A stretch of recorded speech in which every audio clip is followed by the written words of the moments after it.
Assalamualaikum warahmatullahi wabarakatuh. Perkenalkan, nama saya Nabila Fahradina. Saya di sini akan menjelaskan apa itu pengertian APBD. APBD adalah singkatan dari Anggaran Pendapatan dan Belanja Daerah. APBD merupakan rencana keuangan tahunan pemerintah daerah yang ditetapkan dengan peraturan daerah dan disetujui bersama oleh pemerintah daerah serta DPRD. APBD digunakan sebagai pedoman dalam mengelola pendapatan dan pengeluaran daerah selama 1 tahun, anggaran untuk membiayai penyelenggaraan pemerintah, pembangunan dan pelayanan kepada masyarakat. APBD memiliki peranan penting dalam pelaksanaan otonomi daerah karena melalui APBD pemerintah daerah dapat mengatur dan mengelola keuangan daerah sesuai kebutuhan dan potensi daerah masing-masing. Dengan adanya APBD, penggunaan dana daerah menjadi lebih terencana, terarah, efektif, dan transparan, sehingga pembangunan daerah dapat berjalan dengan baik.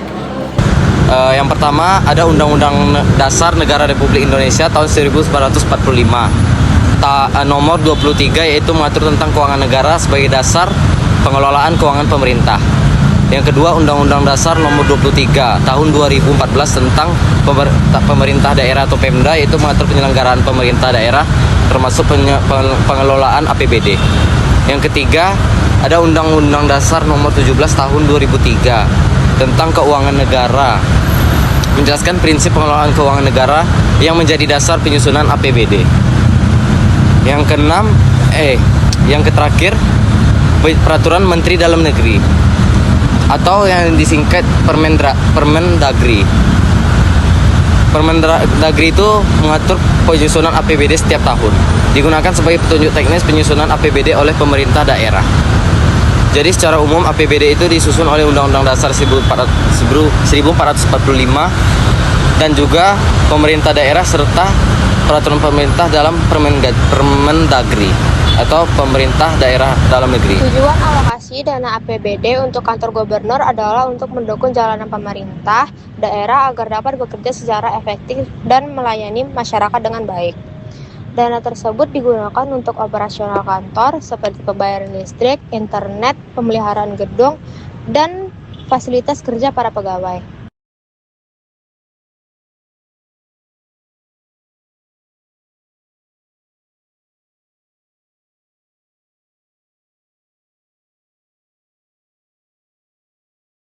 Selain itu juga, APBD juga bertujuan untuk meningkatkan kualitas pelayanan publik, mendukung pelaksanaan rapat dan kegiatan pemerintah, serta menjaga sarana dan prasarana kantor agar tetap layak digunakan.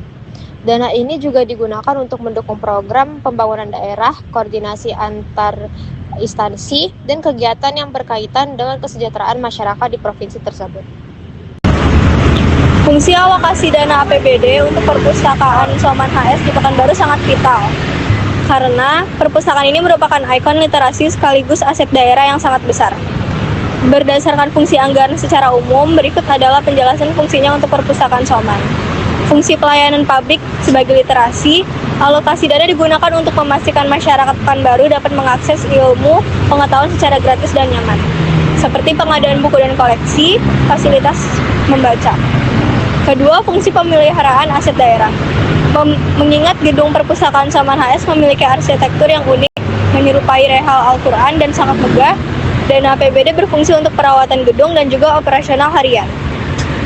Fungsi pengembangan sumber daya manusia dialokasikan untuk kegiatan yang meningkatkan kecerdasan warga, seperti penyelenggaraan acara dan juga gaji dan pelatihan pustakawan. Fungsi pelestarian budaya atau deposit berfungsi untuk arsip daerah. Dan pos alokasi dana dalam APBD dalam laporan keuangan dana ini biasanya muncul pada belanja operasi dan juga belanja modal. Yang pertama ada asas transparansi. Penyusunan APBD harus dilakukan secara terbuka agar masyarakat dapat mengetahui penggunaan anggaran daerah. Yang kedua ada asas akuntabilitas. Anggaran yang digunakan harus dapat dipertanggungjawabkan oleh masyarakat. Ketiga ada asas efisiensi. Anggaran yang digunakan harus digunakan sehemat mungkin, tetapi tetap mencapai hasil semaksimal mungkin. Keempat Itu dana yang digunakan harus benar-benar bermanfaat dan sesuai kebutuhan masyarakat. Kelima, ada asas keadilan, yaitu penyusunan APBD harus memerhatikan pemerataan agar semua masyarakat dapat menikmati manfaat tanpa terkecuali. Yang terakhir adalah asas taat pada peraturan perundang-undangan. Penyusunan APBD harus dilakukan sesuai hukum dan peraturan agar tidak terjadi penyalahgunaan anggaran. Jadi pertama, proses APBD itu dia harus dikeluarkan dengan efisiensi dan tepat waktu. Lalu juga harus sejalan dengan tujuan-tujuan untuk masyarakat sendiri. Struktur APBD itu contohnya kayak ada pengeluaran yang tidak diketahui atau yang mendadak, terus ada juga pengeluaran yang diketahui kayak wajib. Fungsi alokasi dana APBD untuk GOR Tribungan Pekanbaru. Fungsi alokasi dana APBD 1. Pelayanan publik dan olahraga. Menyediakan fasilitas olahraga yang layak dan terjangkau bagi masyarakat, klub, serta atlet lokal Pekanbaru untuk bertanding maupun berlatih. 2. Operasional pemeliharaan. Pembiayaan kebutuhan rutin seperti listrik, air, kebersihan, dan perawatan lapangan agar gedung tidak terbengkalai dan tetap aman digunakan. 3. Peningkatan PAD. Dana digunakan untuk menjaga kualitas gedung agar menarik untuk disewa. Hasil sewa tersebut akan masuk kembali ke kas daerah sebagai pendapatan distribusi. 4. Pusat kegiatan sosial. Mendukung penyelenggaraan acara besar, mulai dari turnamen resmi, kegiatan pemuda, hingga pertemuan masyarakat yang membutuhkan kapasitas ruang yang luas. Secara singkat, mekanisme seperti yang pertama yaitu perencanaan. Pemerintah daerah menyusun rencana program dan kebutuhan anggaran berdasarkan kebutuhan masyarakat. Yang kedua, penyusunan APBD, pendapatan daerah seperti pajak, retribusi, dan dana pusat, dan lain-lain. Dan rencana pengeluaran disusun dalam rancangan APBD. Yang ketiga, pembahasan dan pengesahan rancangan APBD dibahas bersama DPRD lalu disahkan menjadi APBD resmi. Yang keempat, pelaksanaan. Dana digunakan untuk pembangunan pendidikan, kesehatan, gaji pegawai, infrastruktur, dan kebutuhan daerah lainnya. Yang kelima, pengawasan dan evaluasi penggunaan anggaran diawasi agar sesuai aturan dan tidak disalahgunakan. Yang terakhir yaitu pertanggungjawaban. Pemerintah daerah membuat laporan keuangan sebagai bentuk tanggung jawab kepada masyarakat dan DPRD. Perkenalkan, nama saya Aziz Ramadan. Saya berasal dari kelompok 4 dan saya juga berasal dari kelas 11. Pada hari ini saya akan menjelaskan sumber dari APBD. Jadi APBD tersebut menjadi 3 jenis, yaitu pertama ada pendapatan asli daerah, pendapatan transfer atau dana dari perimbangan, selanjutnya ada pendapatan lain-lain yang sah.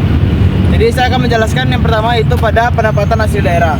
Pendapatan asli daerah yaitu pertama berdasarkan dari pajak daerah, yang dimana ini didapat dari seperti pajak restoran, pajak hotel, dan lain-lain. Selanjutnya ada distribusi daerah, yaitu berdasarkan dari pelayanan jasa sebuah daerah seperti rumah sakit, kantor pajak, dan lain-lain. Selanjutnya ada lain-lain pada pendapatan asli daerah, yaitu penerimaan dari penjualan aset daerah seperti rumah yang dibuat oleh pemerintah. Selanjutnya ada pendapatan transfer atau dana perimbangan.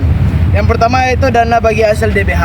Ini didapat dari pendapatan dari pusat untuk daerah. Selanjutnya ada dana alokasi umum, dana pemerataan kemampuan fiskal antar daerah. Selanjutnya ada alokasi khusus, dana membiayai kegiatan khusus yang menjadi prioritas nasional, yang dimana ini menjadi dana yang diberikan oleh pusat untuk daerah agar bisa melakukan sebuah aktivitas atau kegiatan yang didasari oleh nasional.